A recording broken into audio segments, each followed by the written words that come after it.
यज्ञ धातु से यज्ञ शब्द बना है, जिसका अर्थ है देव पूजा, संगतिकरण और दान। ईश्वरीय दिव्य शक्तियों की आराधना, उपासना, उनकी समीपता, संगति तथा अपनी समझी जाने वाली वस्तुओं को उनके अर्पण करना ये यज्ञ की आध्यात्मिक प्रक्रिया है। देव गुण संपन्न सत्पुरुषों की सेवा एवं संगति करना तथा उन्हें सहयोग देना भी यज्ञ है। व्यवहारिक अर्थों में इसे यूं भी कह सकते हैं कि बड़ों का सम्मान, बराबर वालों से संगति, मैत्री, अपने छोटों को, कम शक्ति वालों को दान सहायता करना यज्ञ है। इस प्रकार ईश्वर उपासना, सत तत्व का अभिवर्धन एवं पारस्परिक सहयोग भी यज्ञ माने जाते हैं। यूं हवन के अर्थ में यज्ञ शब्द का प्रयोग तो प्रसिद्ध ही है। हवन होते हैं द्वारा भी उपरोक्त तीनों प्रयोजन पूर्ण। देवों का हवि प्रदान, वेद मंत्रों का उच्चारण, ऋत्विजों को दक्षिणा, इन दोनों कार्यों का संयोग यज्ञ कहलाता है। विद्वान आचार्यों द्वारा सत्पात्र शिष्यों को अंग उपांगों सहित वेदों का पढ़ाना यज्ञ है। जिस कार्य से इंद्रादि देव प्रसन्न होकर उत्तम वर्षा करे उसे यज्ञ कहते हैं। जिस आयोजन द्वारा स्वर्ग आदि सद्गति को प्राप्त करना सुलभ हो वह यज्ञ है। जो आयोजन विश्व कल्याण करने वाला हो उसे यज्ञ कहते हैं। जिस सदनुष्ठान द्वारा आध्यात्मिक, आधि दैविक, आधि भौतिक तीनों प्रकार के कष्टों का निवारण हो वह यज्ञ कहा जाता ही।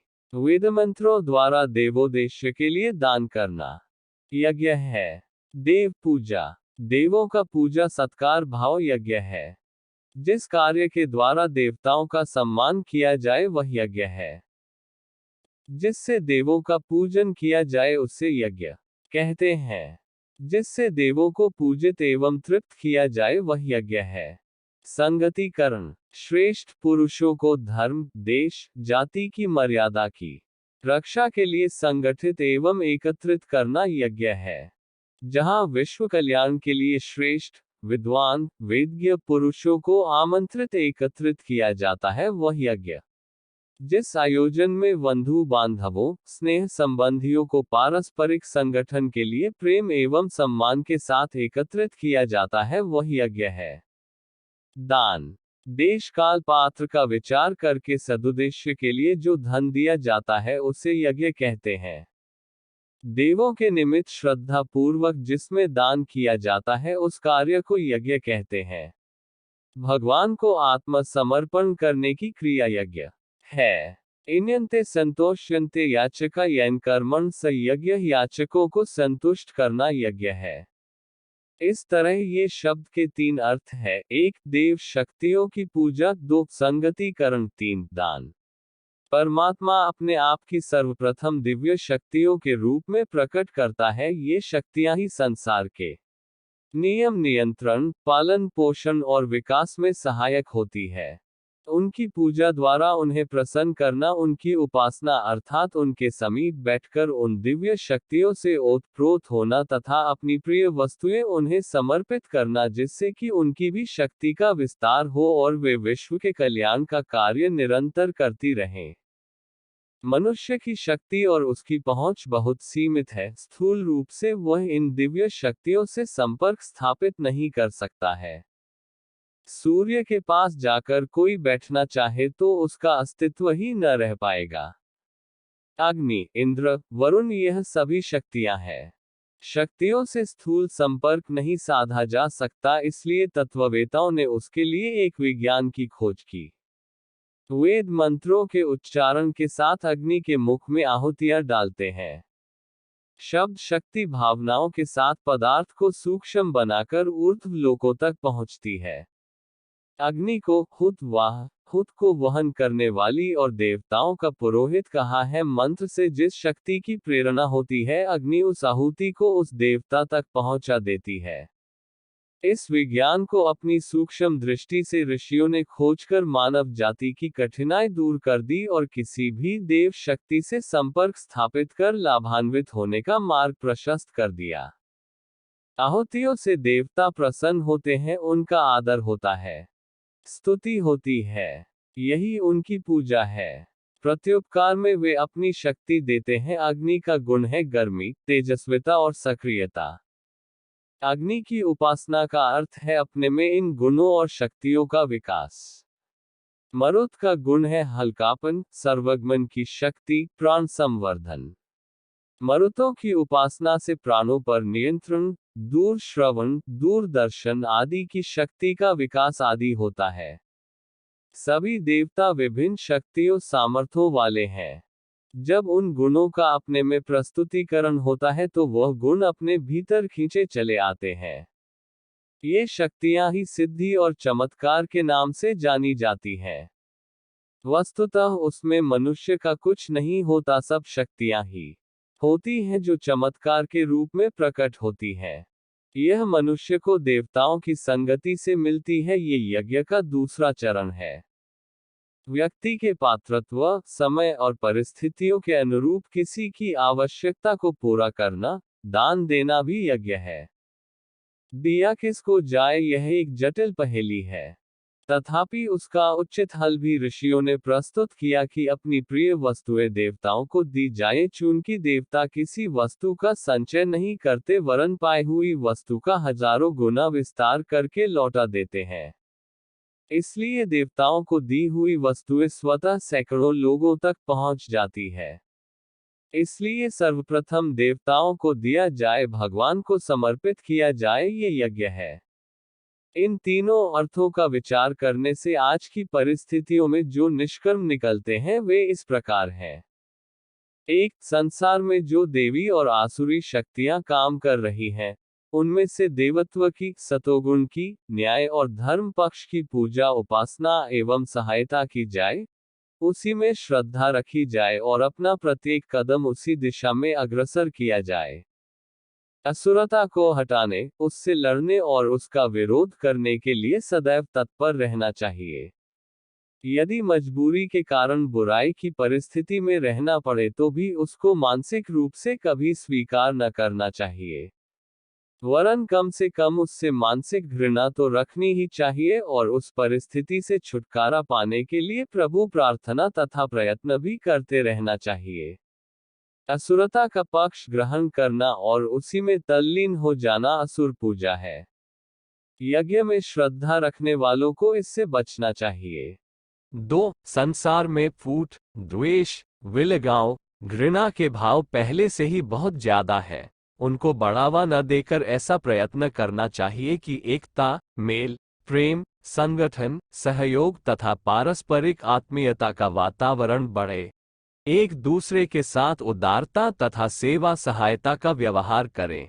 जाति जाति में, राष्ट्र राष्ट्र में, प्रांत प्रांत में, धर्म धर्म में, वर्ग वर्ग में जो विद्वेष, छीन झपट, आपाधापी, फूट फिसाद, चढ़ा ऊपरी फैली हुई है उसे बढ़ाने का नहीं घटाने का प्रयत्न करना चाहिए और अनेकता को एकता में, मतभेद को समन्वय में परिवर्तित करना चाहिए। हिंदू धर्म सहिष्णुता एवं अनेकता में एकता देखने का धर्म है। इसमें अनेकों संस्कृतियां, विचारधाराएं, मान्यताएं मौजूद हैं, कई तो परस्पर विरोधी भी हैं, इतने पर भी सबकी एकता कायम है।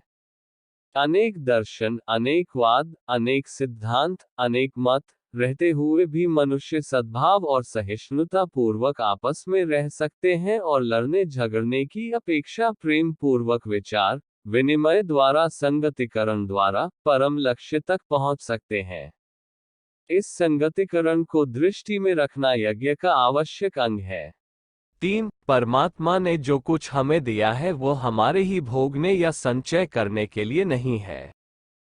कुएं, नदी, वृक्ष, पुष्प, गाय, घोड़ा आदि तक अपनी संपत्ति को दूसरों को देते हैं, फिर हम मनुष्य होकर उनसे भी पीछे रहें। ये यज्ञ भावना के विपरीत है। हमारे पास जो कुछ बल, बुद्धि, विद्या, धन, वैभव, ऐश्वर्य, प्रभाव आदि है उसे अपने से छोटों को ऊपर उठाने में और अपने से बड़ों को आगे बढ़ाने में लगाना चाहिए। अपनी निजी आवश्यकताएं कम से कम रखें, पूर्ण श्रम एवं लगन के साथ अपनी सांसारिक, मानसिक, शारीरिक एवं आत्मिक शक्तियों को बढ़ावें, पर उस बढ़ोतरी का उद्देश्य 100 हाथ से कमा 1000 हाथ से दान कर होना चाहिए। बेटे पोतों को जायदादें खड़ी करके उन्हें हरामखोर बना जाने की अपेक्षा अपनी कमाई को संसार में सद्गुण, सद्विचार, सद्भाव एवं सुख शांति बढ़ाने में लगाना चाहिए। आज दान का दुरुपयोग खूब होता है। अनधिकारी लोग दूसरों को उल्लू बनाकर मुफ्त का माल उड़ाने में बहुत प्रवीण होते हैं।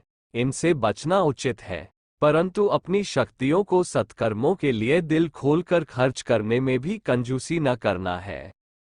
दान से अभिप्राय अपनी क्षमता, प्रतिभा एवं संपन्नता को लोक कल्याण के लिए समर्पित करने के लिए मन को तैयार कर लेना।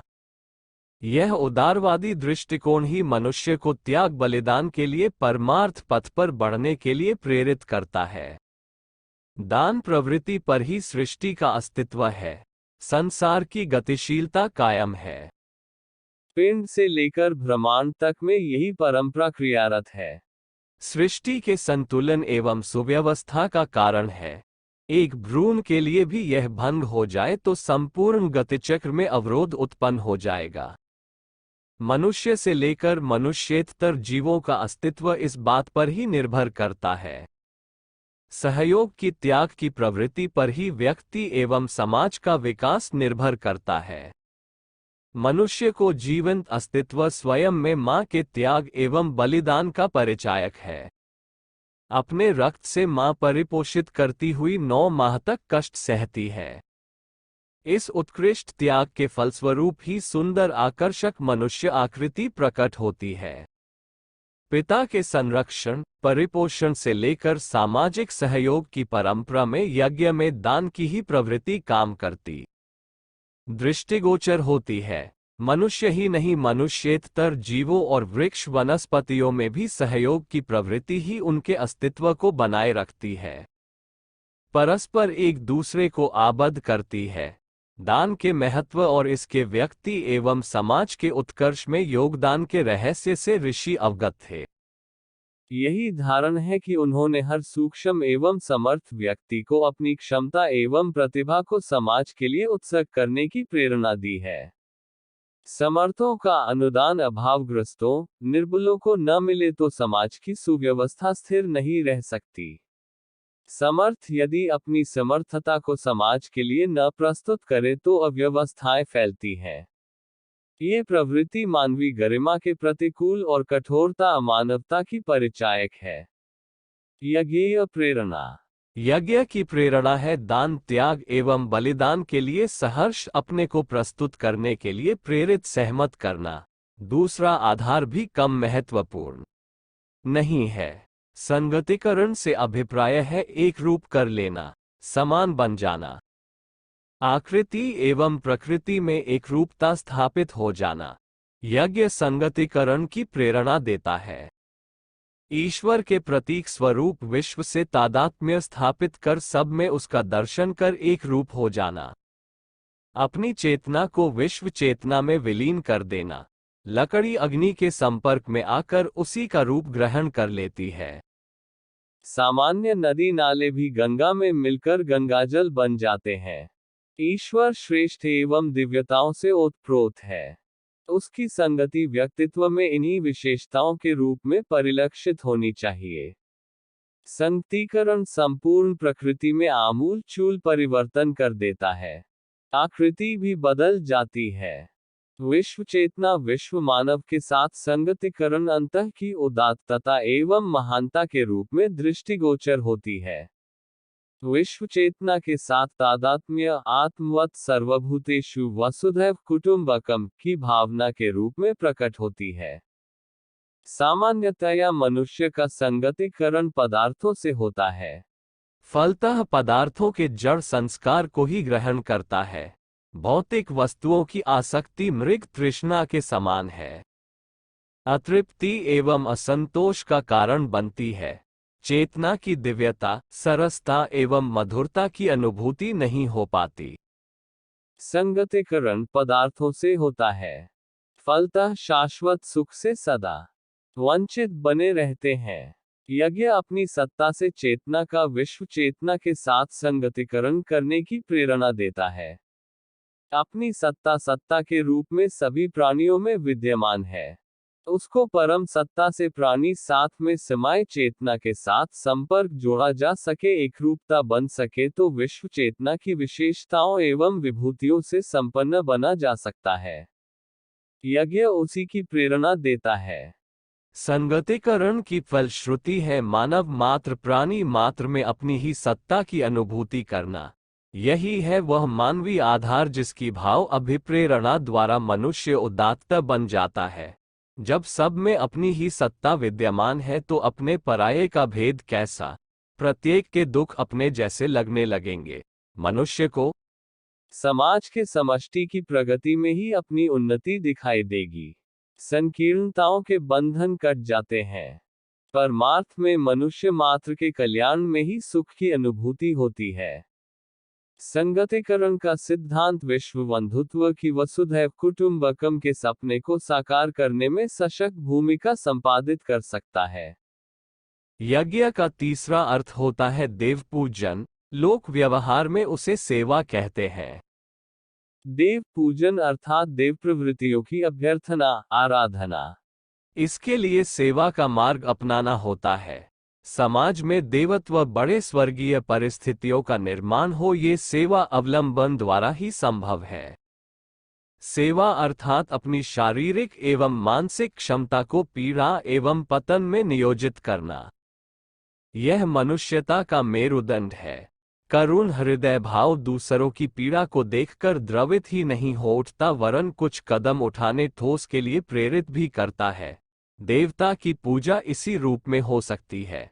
अंतः की करुणा उभरकर बाहर आ जाए, सहयोग करने के लिए हृदय मचलने लगे, यही है देवत्व और देव पूजन का लक्ष्य। देव प्रवृत्तियों के संरक्षण, प्रचलन एवं परिवर्धन की आपूर्ति सेवा मार्ग के अवलंबन से होती है। अभावग्रस्तों पीड़ितों को राहत मिलती और समाज में सत्प्रवृत्तियां पनपती है। दान, संगतिकरण और देव पूजन का यज्ञीय दर्शन मनुष्य को उदार एवं उदात्त बनाने में हर दृष्टि से सक्षम है। इन तीनों सिद्धांतों में मानवीय विकास के लिए असीम संभावनाएं सन्निहित है। मानवीय अंतःकरण में महानता का बीजारोपण करने एवं आस्थाओं को सुदृढ़ बनाने में इन तीनों की असाधारण भूमिका होती है। मनुष्य को उदार एवं उदात्त बनाने वाले इन तीन आधारों में किसी प्रकार का कोई मतभेद नहीं हो सकता। थोड़े समय के लिए आस्तिकवादी सिद्धांतों को लेकर विभिन्न दर्शनों में विभेद हो सकता है और होता भी है, पर मानवीय मूल्यों की प्रतिष्ठापना करने वाले, व्यक्ति और समाज को श्रेष्ठ, समुन्नत और शालीन बनाने वाले शाश्वत सिद्धांतों के प्रति नहीं। यज्ञ दर्शन विवादों से परे ऐसा ही एक दर्शन है जिसमें वे सारे सिद्धांत समाहित है जिनके अवलंबन से व्यक्ति एवं समाज की उन्नति एवं शांति निर्भर करती है। सदियों से चली आ रही ऋषि प्रणीत इस परंपरा में सन्निहित प्रेरणा एवं शिक्षा को समझा एवं अपनाया जा सके तो समस्त मनुष्य जाति की समग्र प्रगति, सुख और शांति का पथ प्रशस्त हो सकता है। यज्ञ शब्द विशुद्ध रूप से सामूहिक प्रयोजनों के लिए प्रयुक्त हुआ है। इसके एकाकी प्रयोग को निरुत्साहित किया गया है। गीता में इस संदर्भ में विस्तृत विवेचना की गई है और उसे परमार्थ भावनाओं के साथ जोड़ा गया है। अपटे की संस्कृत टू इंग्लिश डिक्शनरी में यज्ञ, टू सैक्रिफाइस, बलिदान त्याग के अर्थ में परिभाषित किया गया है। इसे व्यक्तित्व निर्माण के अर्थ में भी प्रयुक्त किया जा सकता है।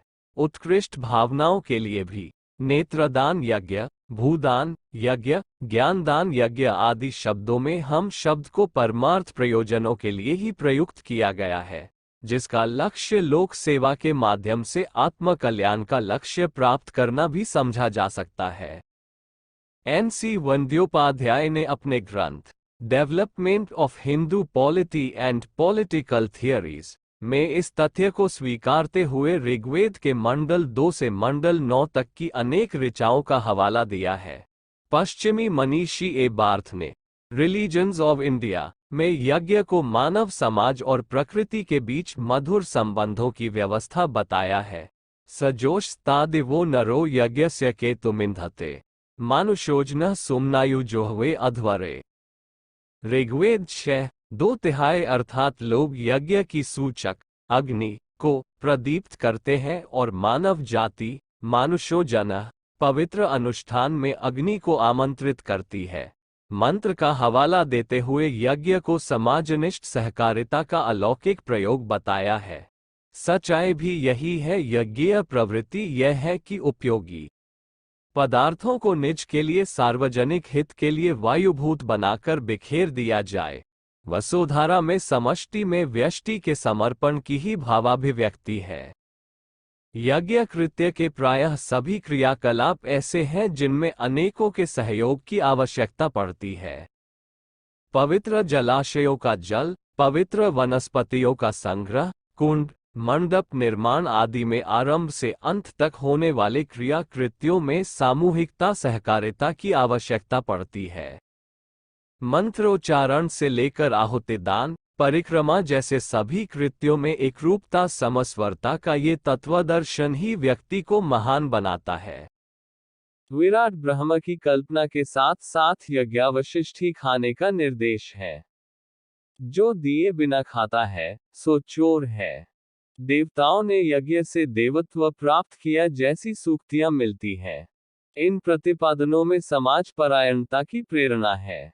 संक्षेप में यज्ञ दर्शन व्यक्तिगत जीवन में चरित्र निष्ठा और लोक व्यवहार में समाज निष्ठा के आदर्श को अपनाए जाने की प्रेरणा देता है। व्यक्ति और समाज की सर्वतोमुखी प्रगति और सुख शांति का यही एक मार्ग है। यज्ञ भारतीय दर्शन का इष्ट आराध्य अध्यात्म विज्ञान के तत्व दर्शन एवं क्रिया प्रयोजन के दोनों ही पक्ष यज्ञ विधा से संबंधित हैं। कठोपनिषद में यम नचिकेता संवाद में जिन पंच प्राणाग्नियों का विवेचन हुआ है वे अग्निहोत्र से सर्वथा भिन्न प्राण परिष्कार की चिंतनपरक दिशाधाराएं हैं। मीमांसा सूत्र ग्रंथ ब्राह्मण एवं आरण्यकों में यज्ञ शब्द यजन कृत्य के साथ संबद्ध है। जीवन यज्ञ का तात्पर्य है चिंतन और चरित्र को पवित्र एवं प्रखर बनाना। अग्निहोत्रों का तात्पर्य ऐसी ऊर्जा उत्पन्न करना है जो न केवल शरीर को ओजस, मन को तेजस, आत्मा को वर्चस्व दे सके वरन इस प्रकृति ब्रह्मांड में भी अनुकूलताओं का अनुपात बढ़ा सके। यज्ञ में अग्नि का प्रयोग होता है। इस परंपरा में शास्त्रकारों ने ये स्पष्ट किया है कि इस ब्रह्मांड में अग्नि के अनेक स्वरूप हैं। वे सभी अपने अपने प्रयोजन के लिए समर्थ शक्तिवान है, किंतु यज्ञाग्नि उनमें विशिष्ट है। वह ज्वलनशील होते हुए भी आध्यात्मिक विशेषताओं से संपन्न होती है और देव संज्ञा में गिनी जाती है। यजन पूजन उसी का होता है और वही याजक की पवित्रता प्रखरता का संवर्धन करती हुई अभीष्ट सत्परिणाम प्रदान करती है। अग्निदेव का भारतीय देव मंडल के प्राचीनतम सदस्य के रूप में वैदिक संहिताओं और ब्राह्मण ग्रंथों में महत्वपूर्ण स्थान है। ऋग्वेद का प्रथम मंत्र एवं शब्द अग्निदेव की स्तुति से ही आरंभ होता है। यह अग्नि ही यज्ञ का मुख्य अग्रणी, पुरोहित एवं संचालक है, क्योंकि उसी से इस विश्व ब्रह्मांड में रूप है, दर्शन है और प्रकाश है। उसी के आलोक से समस्त विश्व आलोकित है। राजी ज्ञान स्वरूप प्रकाशक चेतना शक्ति की शासिका एवं अधिष्ठात्री अग्नि की अभ्यर्थना उपासना से जीवन बनता, आत्मोन्नति होती और अमृतत्व की प्राप्ति होती है। देवताओं में सर्वप्रथम एवं सर्व समर्थ अग्निदेव की उत्पत्ति हुई। इसके गीता से वेद पुराणों तक में कितने ही प्रमाण मिलते हैं। महाभारत अश्वमेधिक पर्व 92वें अध्याय में उल्लेख है। ब्रह्मा वे नासु लोकान्हमादि महाद्युते सृष्टितः पूर्व लोकाना हितकाम्यया। अर्थात श्री भगवान ने कहा, महातेजस्वी राजन, मैंने सबसे पहले ब्रह्मस्वरूप से लोगों को बनाया। लोगों की भलाई के लिए मुख से सबसे पहले अग्नि को प्रकट किया। इसी अध्याय के वैष्णव पर्व में कहा गया है, सभी भूतों से पहले अग्नि तत्व मेरे द्वारा पैदा किया गया, इसलिए पुराण ज्ञाता मनीषी उसे अधिक कहते हैं। अग्नि के 3 स्थान और 3 मुख्य रूप जाने जाते हैं। 1 व्योम में सूर्य, 2 अंतरिक्ष मध्याकाश में विद्युत, 3 पृथ्वी पर साधारण अग्नि रूप। ऋग्वेद में सबसे अधिक सूक्त अग्नि की स्तुति में ही अर्पित किए गए हैं। अग्नि के आदिम रूप संसार के प्रायः सभी धर्मों में पाए जाते हैं। वह गृहपति है और परिवार के सभी सदस्यों से उसका स्नेहपूर्ण घनिष्ठ संबंध है। ऋ 02.1.9 7-15 12 और 1-1-9-4-1-9 वह अंधकार, निशाचर, जादू टोना, राक्षस और रोगों को दूर करने वाला है। ऋ 03.5.1 194 5-8 4332 10.88 22 अग्नि का यज्ञीय स्वरूप मानव सभ्यता के विकास का लंबा चरण है। परिपाक और शक्ति निर्माण की कल्पना इसमें निहित है। यज्ञीय अग्नि वेदिका में निवास करती है। ऋ 01.1-140.1 वह समिधा, सोम और घुत से शक्तिमान होता है। ऋ 03.55 10-1-94 14 वह मानवों और देवों के बीच मध्यस्थ और संदेश वाहक है। ऋ 0-01-26 9 1.943 1.593 1.591 7 2 1.58 1-7 2.5 1.27.4 3 1 17 10 2.1 124 आदि। अग्नि की दिव्य उत्पत्ति का वर्णन भी वेदों में विस्तार से पाया जाता है। ऋ 03.9.506 8 4 वह देवताओं का पौराहित्य करता है।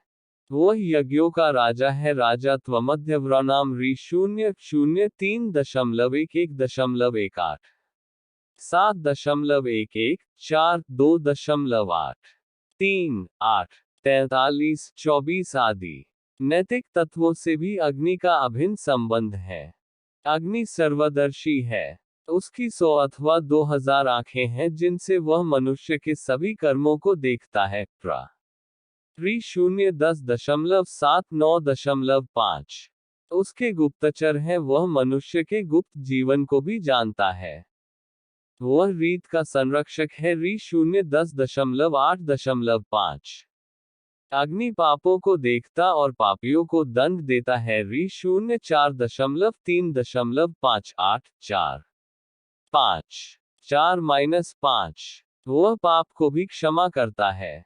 ऋ 09.7.03.7 अग्नि की तुलना बृहस्पति और ब्रह्मस्पति से भी की गई है। वह मंत्र, धी, बुद्धि और ब्रह्म का उत्पादक है। इस प्रकार का अभेद सूक्ष्मतम तत्व से दर्शाया गया है। वैदिक साहित्य में अग्नि के जिस रूप का वर्णन है उससे विश्व व्यवस्था के वैज्ञानिक और दार्शनिक पक्ष पर काफी प्रकाश पड़ता है। वेदों को भारतीय तत्वज्ञान का उद्गम स्रोत माना गया है। उनमें श्रद्धा, निष्ठा और प्रज्ञा के तीनों दिव्य तत्वों की गरिमा उपलब्ध करने की प्रक्रिया समझाई गई है। वेद त्रयी ही त्रिपदा गायत्री है। इन्हीं के प्रतिपादन सच्चिदानंद, सत्यम, शिव सुंदर एवं ज्ञान भक्ति कर्म कहलाते हैं। ये वेद ज्ञान त्रिविध होते हुए भी त्रिवेदी संगम की तरह एक ही केंद्र पर केंद्रित होता है और वह है यज्ञ। संक्षेप में वेदों का विस्तृत विवेचन विस्तार यज्ञ विद्या को समझने समझाने के लिए हुआ है। वेद ज्ञाने धातु से निष्पन्न, वेद शब्द का तात्पर्य ज्ञान के भांडागार से होता है। वेदों में जिस ज्ञान प्रतिपादन है उसका प्रमुख माध्यम यज्ञ है। यज्ञ के प्रयोजन से ही वैदिक ज्ञान आविर्भूत हुआ है। दूसरे शब्दों में हम यो कह सकते हैं कि वेद का ज्ञान यज्ञों में ओतप्रोत है। प्रज्ञाग्नि ही शक्ति प्रकाश और ब्रह्म ज्ञान दाता है। हम भारतीय अग्नि को देवता मानते हैं, उनकी पूजा करते हैं, आहुतियों भेंट करते हैं और चूंकि उन्हें अग्नि मीले पुरोहित, देवताओं तक आहुतियां पहुंचाने वाले पुरोहित मानते हैं, इसलिए वह विश्वास करते हैं कि अग्नि देव हमारी भावनाओं एवं कामनाओं से युक्त आहुतियां देवताओं तक पहुंचाते हैं, जिससे देवता हम पर आयु, प्राण, बल, बुद्धि, ज्ञान और सुखों की दृष्टि करेंगे। कोई भी पदार्थ जलकर गैस रूप में असंख्य गुना व्यापक हो जाता है, ये बात अब वैज्ञानिक भी मानते हैं। 1966 में आयोजित कैलिफोर्निया यूनिवर्सिटी की एक अंतर्राष्ट्रीय वैज्ञानिक गोष्ठी में वैज्ञानिकों ने माना कि अग्नि में किसी भी हव्य को ऑक्सीकृत कर अनंत आकाश में पहुंचा देने की क्षमता है। यही नहीं, अग्नि को आश्चर्यों का आश्चर्य कहा गया और उस पर विस्तृत खोज की आवश्यकता पर जोर दिया गया। हवा का झोंका आए तो आग बुझ जाएगी, फिर अग्नि हवा में ही क्यों जलती है? वायु शून्य में क्यों नहीं जलती? अग्नि ज्वाला के मध्य भाग का तापमान कम रहता है जबकि बाहरी भाग सबसे गर्म होता है। बाहरी भाग में भी ऊपर जिस तरफ लौ उठती है उधर का तापमान सर्वाधिक क्यों रहता है? लौ सदा ऊपर को ही क्यों उठती है? आदि जो कुछ जाना जा सका है वह अत्यंत न्यून है। मामूली मोमबत्ती जलाई जाए तो उसकी गर्मी 1500 से 0 के लगभग होती है। कोल गैस और एक के मिश्रण से जलाई गई अग्नि 2000 डिग्री वायु सेंटीग्रेड तक गर्म होती है, जबकि परमाणुीय हाइड्रो ऑक्सीजन की उपस्थिति में यही तापमान 3800 तक या 4000 डिग्री सेंटीग्रेड तक पहुंच जाता है। इस गुत्थी का कोई सुलझाव वैज्ञानिकों के पास नहीं है। इलेक्ट्रॉन, प्रोटॉन, न्यूट्रॉन की तरह अब प्रकाश के अणु, फोटॉन्स के संबंध में काफी कुछ ज्ञात हुआ है, पर अग्निस्फुलिंग की कोई भौतिक या रासायनिक व्याख्या अब तक नहीं हुई। एक नया खुला हुआ विस्तृत क्षेत्र है। इसलिए संसार के अनेक शोध संस्थानों, विशेषकर इंग्लैंड के विश्वविद्यालयों में इन दिनों अग्नि ज्वाला पर तेजी से अनुसंधान चल रहा है। वैदिक ऋचाएं जिन देवताओं के लिए प्रयुक्त होती है उन पर दृष्टि डालने से पता चलता है कि भारतीय तत्वदर्शियों ने अग्नि तत्व पर जितनी गवेषणाएं की हैं उतनी अन्य किसी पर शायद ही की हो। उन्होंने अग्नि का रासायनिक और भौतिक ही नहीं, उसकी आध्यात्मिक शक्तियों का विस्तार से विश्लेषण किया है। पृथ्वी पर सामान्य स्थिति में पाए जाने वाली अग्नि को उन्होंने इतना असामान्य पाया कि एक स्वतंत्र वेद, यजुर्वेद, की ही रचना करनी पड़ी। यह अग्नि ही है जिसके कारण प्राणी मात्र जीवन धारण किए हैं। प्रजा की उत्पत्ति, बल और वीर्य की उत्पत्ति अग्नि के ही कारण। मनुष्य के मुखमंडल पर विद्यमान चमक, तेज और आकर्षण अग्नि की ही उपस्थिति का परिणाम होता है। अग्नि का शरीर से समाप्त हो जाना, शरीर का ठंडा पड़ जाना ही मृत्यु मानी जाती है। ये गवेषणाएं प्रमाण है कि ऋषियों ने अग्नि तत्व की सूक्ष्माति सूक्ष्म अवस्था तक का ज्ञान प्राप्त किया था। अग्नि पूजा को आज कई भौतिकवादी व्यक्ति बेकार का काम समझकर भारतीयों को अल्प बुद्धि मानते हैं, पर उनने यह नहीं जाना कि अग्नि का ही बल था जो भारतवर्ष ने सारे विश्व को प्रभाव में ले डाला था। ऐसा कोई देश पृथ्वी पर न था जो इसके चक्रवर्ती साम्राज्य में सम्मिलित न हुआ हो। भविष्य में भी हमारा गौरव, शौर्य और संसार के पथ प्रदर्शन की क्षमता का विकास इन देवता की कृपा और तत्व ज्ञान पर ही निर्भर होगा।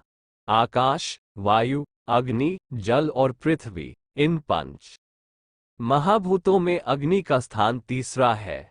शतपथ ब्राह्मण में आता है, दिवस परि प्रथम यज्ञेन इति प्राणो वै दिवः प्राणदु वा अश प्रथम जायत अस्मद् द्वितीयं परिजातवेदा इति यदेन मदो द्वितीय पुरुष विधिजनयत तृतीयम अपिवति पदेन मदम नियम अद्भयो जनयत। -6/7, 4/3 अर्थात अग्नि का प्रथम जन्म प्राण अथवा वायु से हुआ। वायु न होने से अग्नि जल नहीं सकती। अग्नि में जो ज्योति है वह प्राण का ही प्रकट रूप है। दूसरा जन्म जब अंड हिरण्यगर्भ या गर्भ बना तब हुआ। वीर्य के प्रजनन कोश स्पर्म जो स्त्री के ओवम से मिलते हैं वह अग्नि रूप ही है। पृथ्वी उत्पत्ति के समय वह अग्नि का दहकता हुआ गोला थी, ऐसा इतिहासकार भी मानते हैं। ये हिरण्यम गर्भ या गर्भ में अग्नि रूप प्रतिष्ठित जीवकोश ही पुरुष होता है। पुरुष का अर्थ एक ऐसे अस्तित्व से है जो ज्ञाता अर्थात सब कुछ जानता, अनुभव करता, बोलता, सुनता आदि क्रियाएं करता है। इस दृष्टि से अग्नि ही पुरुष रूप में मनुष्य शरीर में अवतरित होता है।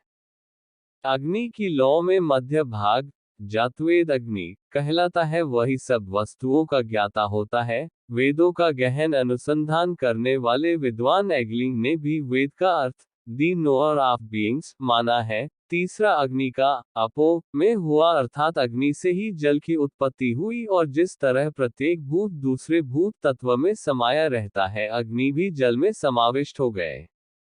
ऋग्वेद का अपा नपात परित्स्थुरापः 235/3 कथन इसी तथ्य का प्रतिपादन करता है, अर्थात अपा नपात अग्नि को चारों ओर से आपने घेर लिया।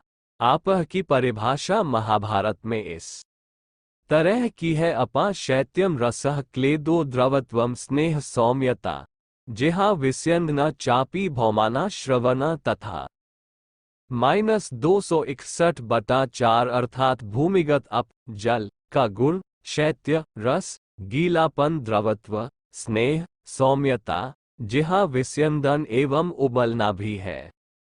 आपह का दूसरा रूप गैस या सूक्ष्म तत्व प्राण के रूप में है। आपको विधाक यजुः 14/7 अर्थात वह जो सब कुछ बनाता है। प्राण रूप में गैस नोबुला की सृष्टि की उत्पत्ति का कारण है, यह अब खगोल शास्त्री भी मानते हैं। दिव्य आपह जैमिनी ब्राह्मण 1/45 अर्थात उनका रूप दिव्य था।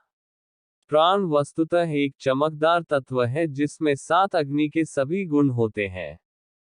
उपरोक्त कथन में अग्नि के दिव्य गैस रूप प्राण से जल से उपस्थित होने तक का सारा विज्ञान दिया हुआ है। इससे भी सूक्ष्म विज्ञान वैदिक ऋचाओं में है। उसी की जानकारी और अनुभूति के फलस्वरूप भारतीय तत्वदर्शियों ने प्राण संचालन, इच्छा मृत्यु, अपने प्राणों से औरों का भला करना, आग्नेयास्त्र, परकाया प्रवेश, औरों के मन की बात जान लेना आदि दिव्य शक्तियां प्राप्त की थी। पंचाग्नि विद्या के नाम से शरीर में अग्नि तत्व या प्राण के विकास का ही ज्ञान कठोपनिषद में यमाचार्य ने नचिकेता और भृगु ने वरुण को कराया था। प्राण विद्या वस्तुतः गूढ़ साइंस है जो किसी भी प्रामाणिक क्षमता से अधिक महत्वपूर्ण है। जैमिनी ब्राह्मण में अग्नि की 3 संज्ञाएं दी गई हैं, भूपति, भुवनपति, भूतानैनपतेः। विष्णु पुराण में इन तीनों के 15-15 भेद करके 45 अग्नियां बताए हैं। महाभारत में अग्नि के 10 गुण गिनाते हुए बताया गया है कि अग्नि तत्व के विकास से ही मनुष्य ऊर्ध्वमुखी शक्तियों से संबंध जोड़ता है। अर्थात अग्नि के 1 दुर्घर्षता, 2 ज्योति, 3 ताप, 4 पाक, 5 प्रकाश, 6 शौच, 7 राग, 8 लघु, 9 तैक्षण्य, 10 ऊर्ध्वगमन। यह अग्नि के 10 गुण शरीर में प्रकट होते हैं, अर्थात शरीर में बल का संचार, चमक, गर्मी अग्नि के गुण है। वही अन्न पचाता है, वही ज्ञान करता है, शरीर की अशुद्धता को वही जलाता या दूर करता है। उसी में आकर्षण का गुण है, शरीर को हल्का और शक्तिशाली रखता है। मानसिक शक्तियों को वही ऊपर उठाकर ले जाता है और देव शक्तियों से मेल कराकर आत्मा का विकास करता है। ये 10 गुण 5 प्राण और 5 उपप्राणों की अलग अलग क्रियाएं तथा गुण है। इनके विकास का अपना अलग विज्ञान है जो यज्ञ, प्राणायाम, ध्यान, वैदिक मंत्रों के उच्चारण आदि के रूप में व्यवहृत हुआ है। आज ये सब बातें लोग भूलते जा रहा है, इसीलिए आयु, पूर्ण बल, तेजस और ओ दिव्य शक्तियों के संपर्क से प्राप्त होने वाले लाभ नष्ट होते चले जा रहे हैं। संयमित जीवन से अपने आप शरीर में अग्नि तत्व के विकास का एक नैसर्गिक उपाय था, वह भी नष्ट हो चला। इस तरह अग्नि देवता को कुपित कर संसार स्वतः दैख की अग्नि में जलता जा रहा है। यदि शारीरिक, मानसिक, बौद्धिक, सामाजिक और आध्यात्मिक, धार्मिक उन्नति के द्वार खोलने हैं तो हमें फिर से अग्नि तत्व जैसे महाभूत की नए सिरे से खोज करनी होगी, प्रतिष्ठा देनी होगी और ऋषियों के दिए ज्ञान को धारण करना होगा। विज्ञान की अब तक की थोड़ी सी जानकारियां इन्हीं तथ्यों की पुष्टि करती है। अग्निज्वाला को आज एक रासायनिक क्रिया माना जाता है और विज्ञान यह मानता है कि उसमें वायुमंडलीय ऑक्सीजन की उपस्थिति मुख्य है। जो पदार्थ जलता है वही ऑक्सीजन के साथ प्रतिक्रिया उत्पन्न करके ऊष्मा पैदा करता है। यदि ऑक्सीजन के साथ रासायनिक क्रिया अपूर्ण और जटिल हुई और पूरी तरह ऑक्सीकरण नहीं हो पाया तो गर्मी कम होगी। यदि ऑक्सीकरण पूरा हो जाता है तो कार्बन डाइऑक्साइड गैस जो धुएं के रूप में निकलती है प्राप्त होती है। शुद्ध ही अग्नि जलाशय है। जब हमारे तत्वदर्शी यह कहते थे तब लोग उपहास करते थे कि अग्नि से जल का क्या संबंध, पर आज का विज्ञान भी इस बात को मानता है कि लौ से लगाकर पानी एल निकलता है पर यह पानी गैस रूप में होता है। हिंदी डाइजेस्ट सन 1968 के एक अंक में भी इस तथ्य को स्वीकार किया गया है। सम 0 पृष्ठ 49 में आपो व इदम सर्वमान बन, अर्थात वह आप सर्वव्यापी है ऐसा कहा है।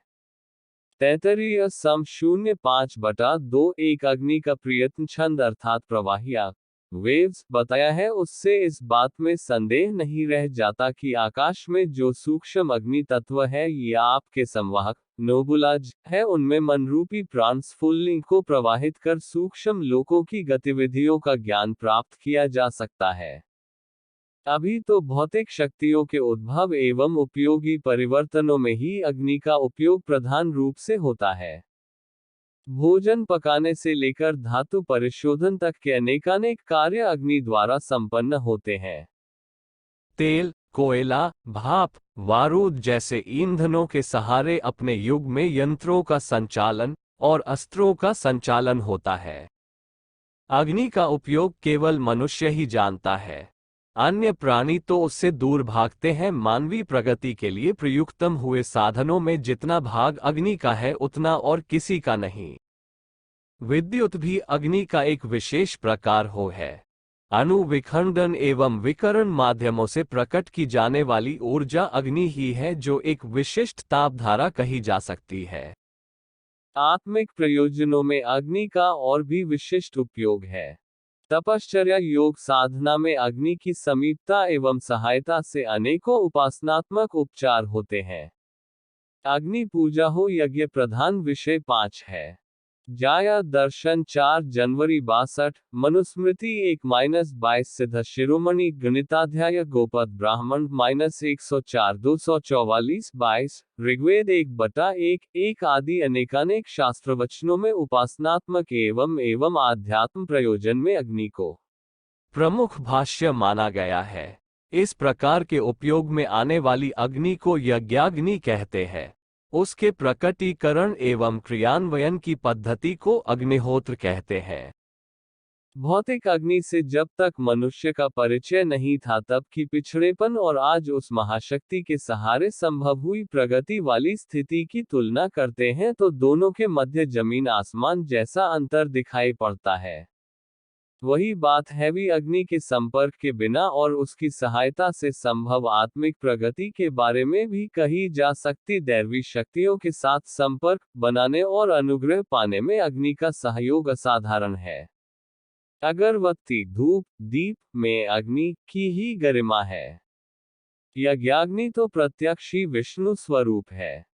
वेद 7:11-1 के अनुसार अग्नि के बिना देवता की अनुकंपा प्राप्त नहीं होती।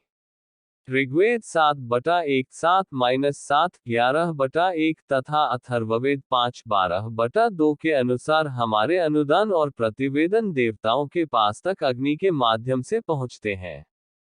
शतपथ ब्राह्मण 3-7 अप्रैल 10 शानखान ब्राह्मण 3/7 महाभारत 7 जुलाई 10 के अनुसार अग्नि ही देवताओं का गुण है। वे इसी माध्यम से मनुष्यों की भेंट स्वीकार करते और अपने वरदान उस पर उड़ेलते हैं। स्वर्ग तक आत्मा को पहुंचाने वाला वाहन क्या हो सकता है? इस प्रश्न का उत्तर देते हुए शास्त्रों ने कहा है, यज्ञाग्नि अथर्व 4WS2118 तय ब्राह्मण 1 फरवरी 10 शतपथ ब्राह्मण 12/4/7 में इसी मत का विस्तार पूर्वक प्रतिपादन किया गया है। यज्ञेय सत्कर्मों से प्रसन्न हुए देवता मनुष्यों की सुख सुविधा का संवर्धन करते हैं, उन श्रेष्ठ समुन्नत बनाते हैं। इस तथ्य की पुष्टि अथर्व 1:1:7-2-3 ऋग्वेद 10/64 2-11 में की गई है। गायत्री माता का अनुग्रह प्राप्त करने लिए सविता देवता का भर्ग तेजस प्रचुर मात्रा में अपने लिए उपलब्ध करने के लिए गायत्री उपारक का यज्ञ परायण होना आवश्यक है। उनके लिए ऐसा सर्वसुलभ विधान बना दिया गया है जिसमें न कोई जटिलता है न कठिनाई, हर उपासक सुविधानुसार उसे अपना सकता है। शतपथ ब्राह्मण के 9 अक्टूबर 14 में कहा गया है, यज्ञो भुवनस्य नाभि, अर्थात यज्ञ संसार की धुरी है, उसी के सहारे विश्व ब्रह्मांड का गति चक्र घूमता है। यज्ञ का तत्वदर्शन उदारता, पवित्रता और सहकारिता की त्रिवेणी पर केंद्रित है। यही 3 तथ्य ऐसे हैं जो इस विश्व को सुखद, सुंदर और समुन्नत बनाए हुए हैं। ग्रह नक्षत्र पारस्परिक आकर्षण में बंधे हुए ही नहीं है, एक दूसरे को महत्वपूर्ण आदान प्रदान भी करते रहते हैं। परमाणु और जीवाणु जगत भी इन्हीं सिद्धांतों के सहारे अपनी गतिविधियां सुनियोजित रीति से चला रहा है। सृष्टि संरचना, गतिशीलता और सुव्यवस्था में संतुलन, इकोलॉजी का सिद्धांत ही सर्वत्र काम करता हुआ दिखाई पड़ता है। हरियाली से प्राणी पशु निर्वाह, प्राणी शरीर से खाद का उत्पादन, खाद उत्पादन से पृथ्वी को खाद, खाद से हरियाली, वह सहकारिता चक्र घूमने से ही जीवधारियों की शरीर यात्रा चल रही है। समुद्र से बादल, बादलों से भूमि में आर्द्रता, आर्द्रता से नदियों का प्रवाह, नदियों से समुद्र की क्षतिपूर्ति, ये जल चक्र धरती और वरुण का संपर्क बनाता और प्राणियों के निर्वाह की उपयुक्त परिस्थितियां उत्पन्न करता है। शरीर के अवयव एक दूसरे की सहायता करके जीवन चक्र को घुमाते हैं। समाज संरचना के आधार पर अर्थतंत्र, शासन तंत्र तथा दूसरे प्रगति क्रम चलते हैं। ये यज्ञेय परंपरा ही है जिसके कारण जड़ और चेतना वर्ग के दोनों ही पक्ष अपना सुव्यवस्थित रूप बनाए हुए हों। इसी से यज्ञ तत्व को विश्व की नाभि धुरी कहा गया है। व्यक्ति या सामूहिक अनुष्ठानों के साथ उसी के अनुरूप छोटे बड़े मंत्र अनिवार्य रूप से जोड़े गए हैं। यज्ञ प्रक्रिया को अपनाकर सर्व किल्वियों से छुटकारा पाया जा सकता है। किल्विष पाप कर्मों और उनके कारण उत्पन्न आदि व्याधियों के समुदाय को कहते हैं। आयुर्वेद में यज्ञ को शारीरिक व्याधियों और मानसिक आधियों का निवारण करता कहा गया है। यथा देव, गौ, ब्राह्मण, गुरु, वृद्ध, सिद्धचापति अर्थवेद अग्नि मुच्चरते। चरक सूत्र स्थान 5/8 अर्थात देव, गौ, ब्राह्मण, गुरु, वृद्धजन, सिद्ध पुरुषों के सान्निध्य तथा यज्ञाग्नि के सहयोग में स्वास्थ्य रक्षा होती है। भगवद गीता के अध्याय 3 श्लोक 10 नवंबर 12 में यज्ञ की महत्ता बताते हुए भगवान कहते हैं, सहयज्ञः प्रजाः सृष्ट्वा पुरोवाच प्रजापति अनेन प्रस्विष्यध्वमेव वोस्त्विष्ट कामधुक् देवान् भावयतानेन्ते देवा भावयन्तु वः परस्पर भावयन्तः श्रेयः परम वाप्स्यथ इष्टान् भोगान् ही वो देवा दास्यन्ते यज्ञ भविता नान्प्रदाय भुक्तस्तेन एवस। इन श्लोकों का भावार्थ है, प्रजापति ने मनुष्य और यज्ञ को साथ साथ उत्पन्न किया और कहा दोनों परस्पर सहयोग करें और श्रेय प्राप्त करें। यज्ञ द्वारा परिपुष्ट हुए देवता ही मनुष्यों को श्रेय प्रदान करते हैं। जो उन्हें दिए बिना, यज्ञ किए बिना खाता है सो चोर है। नारायणोपनिषद 79 में यज्ञीय विकरण से शत्रुओं के नाश होने की बात कही गई है। ये लाश किसी को क्षति पहुंचाने के रूप में नहीं वरन शत्रुता का मित्रता के रूप में परिवर्तित हो जाने के रूप में होता है। कहा गया है, यज्ञेन द्विषन्तो मित्रा भवन्ति यज्ञे सर्व प्रतिष्ठितम तस्माद् यज्ञम परमं वदन्ति। अर्थात ये से शत्रुता मित्रता में बदल जाती है, इसलिए उसे परम कहा गया है। श्रीमद्भागवत पुराण 4/14 के 18/19-20 श्लोकों में कहा गया है कि यज्ञ से भगवान प्रसन्न होते हैं और उस प्रसन्नता से विश्व कल्याण की पृष्ठभूमि बनती है। यथा यज्ञेन यज्ञमयजन्त देवा तानि धर्माणि प्रथमान्यासन्तेहन्नाकं महिमान सवंत यत्र पूर्व साध्या सन्ति देवा। देवताओं ने यज्ञ कर्मा द्वारा उस यज्ञ पुरुष परमात्मा का यजन किया, इससे उन्हें परम धर्म की प्राप्ति हुई। सामान्य मनुष्य भी इसी मार्ग पर चलकर देवत्व और वर्चस्व की प्राप्ति कर सकते हैं। अग्नि होवात पर नित्यावत्र में विद्यते। पद्म पुराण अग्निहोत्र से अधिक पवित्र इस संसार में और कोई फम नहीं है। यस्य राष्ट्रे पुरे चैव भगवान यज्ञ पुरुष इज्जते स्वेन धर्मेन जर्नवर्णाश्रमान्वितः तस्य राजा महाभागगयत्र्यै परितुष्यति विश्वात्मा तिष्ठतो निश्शासने तस्मिस्तुष्टे किं प्राप्यम जगतमीश्वरेश्वरम। अर्थात जिस देश या नगर के निवासी धर्म का पालन करते हुए पुरुष को प्रसन्न करते हैं, वहां गायत्री माता का अनुग्रह बरसता है और सुख शांति बढ़ती है।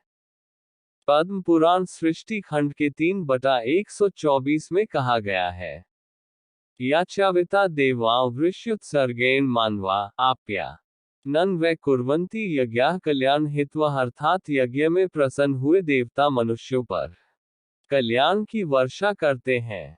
आत्म संयम भी यज्ञ है। वासना, तृष्णा, अहंता आदि लिप्सा लालसाओं को परब्रह्म में हवन कर देना ब्रह्म यज्ञ है। इसी को ईश्वरार्पण, आत्म समर्पण आदि कहते हैं।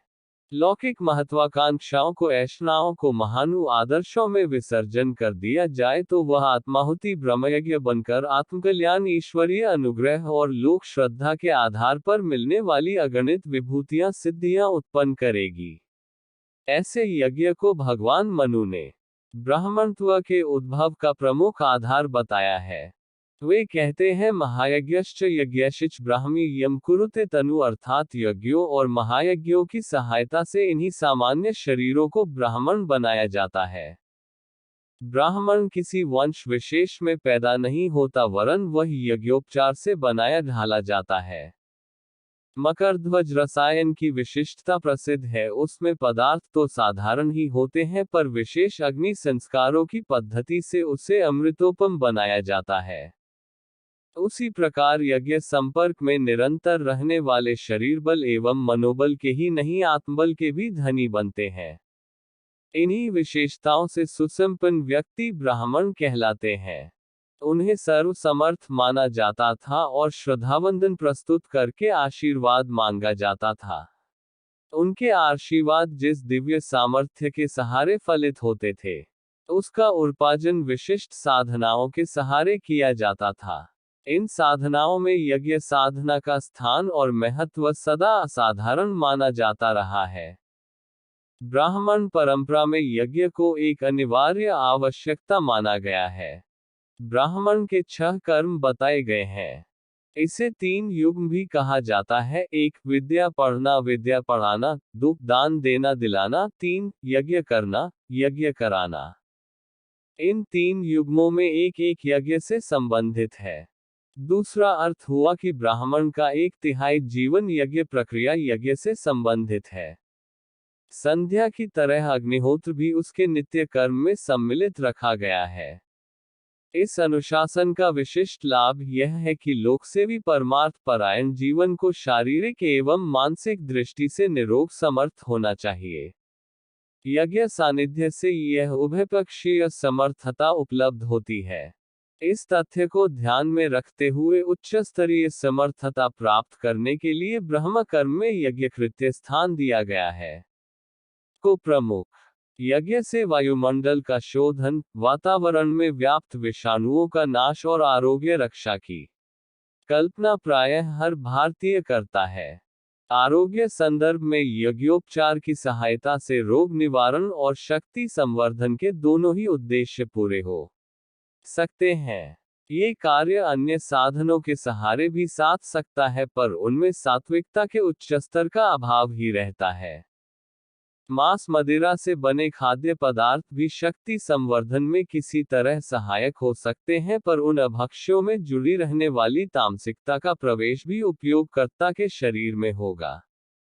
फलतः उपलब्ध सामर्थ्य का दिया प्रवाह निकृष्ट स्तर की दुष्प्रवृत्तियों को अपनाने चरितार्थ करने में ही होता रहेगा। ऐसी दशा में वह बड़ा हुआ बलकुमार्गामी होने के कारण अंततः उपार्जनकर्ता के लिए हानिकारक ही सिद्ध होता है। बलिष्ठ होने की उपयोगिता आवश्यकता से इनकार नहीं किया जा सकता, पर उसका वास्तविक लाभ तभी है जब उसमें उत्कृष्टता के मात्रा भी बनी रहे।